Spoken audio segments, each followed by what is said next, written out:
توڑ سکتے ہیں اور اس کی ایک قضا کریں گے, اس میں کوئی گناہ بھی نہیں ہوگا. ظاہر مجبوراً ہی کسی کو بلڈ ڈونیٹ کیا جاتا ہے.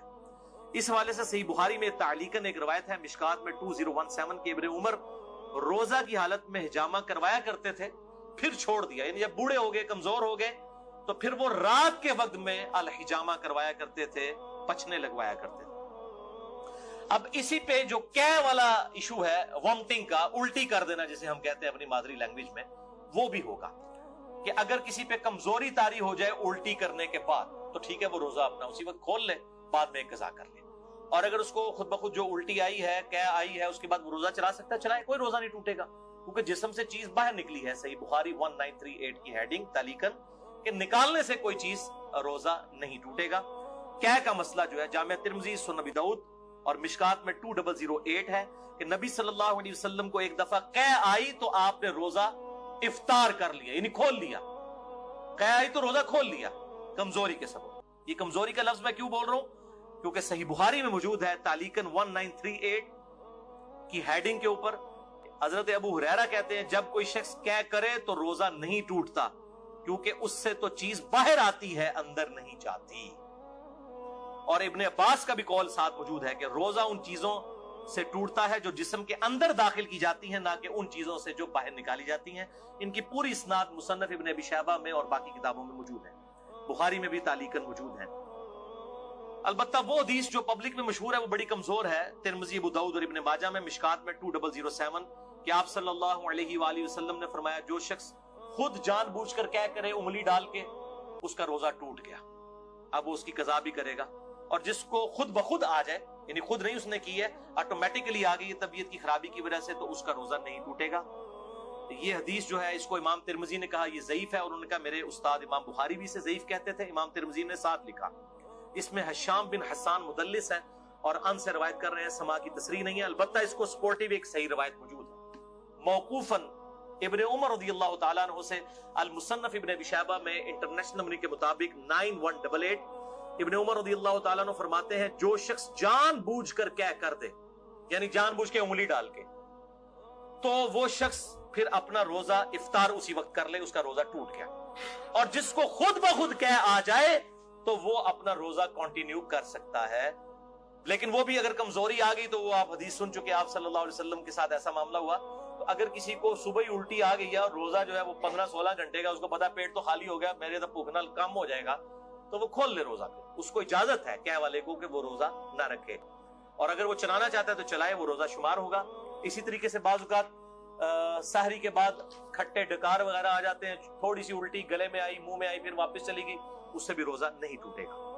البتہ عورتوں کو جو مینسز والا ایشو ہے اس پہ اجماع ہے کہ اسی وقت روزہ ٹوٹ جائے گا, چاہے افطاری سے 1 منٹ پہلے بھی اگر ایسا معاملہ ہوا تو روزہ اس کا ٹوٹ گیا, اس ایک روزے کی قضا کرنے ہوگی. البتہ جو احتلام والا ایشو ہے نائٹ فال کا مردوں کے ساتھ, اس کی وجہ سے روزہ نہیں ٹوٹے گا.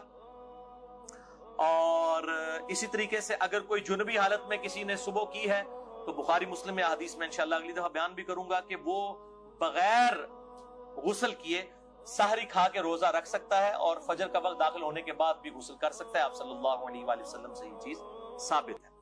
البتہ اگر مشت زنی والا ایشو ہوگا, ہینڈ پریکٹس کا, جو مسئلہ نمبر 155 میں میں نے ڈیٹیل سے سیکس کے ایشوز بیان کیے, تو وہ روزہ توڑ دیں گے. اور اس پہ اب 2 رائے ہیں, کچھ کہتے ہیں کہ وہ 60 روزوں والا کفارہ ادا کریں گے, اور بعض کہتے ہیں نہیں, اس کے بدلے ایک قضا کی جائے گی, اور یہی موقف جو ہے وہ مضبوط ہے. ظاہر ہے کہ اس کو اس کے ساتھ کمپیئر کرنا جو ہے وہ زیادتی ہے, اس انٹینسٹی کا معاملہ نہیں ہے. اب دوسری مین چیز جو سورۃ البقرہ کی 187 نمبر آیت میں آئی کہ دوسری جو مین چیز جس سے روزہ ٹوٹ جائے گا وہ بیویوں کے ساتھ ازدواجی تعلق والا معاملہ ہے. اسی کانٹیکسٹ میں بخاری اور مسلم میں حدیث ہے, مشکات میں 2000 نمبر ہے اس کا, کہ اما عائشہ رضی اللہ تعالیٰ عنہ کہتی ہیں کہ آپ صلی اللہ علیہ وآلہ وسلم روزہ کی حالت میں اپنی بیویوں کا بوسہ بھی لیا کرتے تھے اور گلے بھی لگا لیا کرتے تھے, لیکن آپ صلی اللہ علیہ وسلم تم سب سے زیادہ اپنی خواہش پر قابو رکھنے والے تھے. یعنی وہ اس سے زیادہ پھر آگے نہیں جاتے تھے کہ اگر کوئی اس سے بھی آگے چلا گیا اور ازدواجی تعلق قائم کیا پھر تو روزہ ٹوٹ گیا. تو یہ پرسن ٹو پرسن پھر ویری کرے گا. سنن ابی داؤد میں حدیث ہے مشکات میں 2006, ایک آدمی نے آ کر آپ صلی اللہ علیہ وسلم سے پوچھا کہ کیا میں روزہ کی حالت میں اپنی بیوی کے ساتھ جو ہے وہ گلا لگانے والا معاملہ کر سکتا ہوں؟ تو آپ صلی اللہ علیہ وسلم نے اجازت دے دی. پھر ایک اور شخص آیا، اس نے یہی سوال کیا، آپ نے اجازت نہیں دی. اور حضرت ابو ہریرہ کہتے ہیں پہلا شخص جس کو اجازت دی تھی وہ بوڑھا شخص تھا، اور جو دوسرا تھا وہ جوان تھا، اس کو آپ صلی اللہ علیہ وآلہ وسلم نے اجازت نہیں دی. تو اب یہ ڈیپینڈ کرتا ہے، بوڑھا جوان ہونا بھی ضروری نہیں ہے کہ جو شخص اس حوالے سے قابو رکھ سکتا ہے اس کے لیے اجازت ہے، جو نہیں رکھ سکتا اس کے لیے پھر اجازت نہیں ہوگی.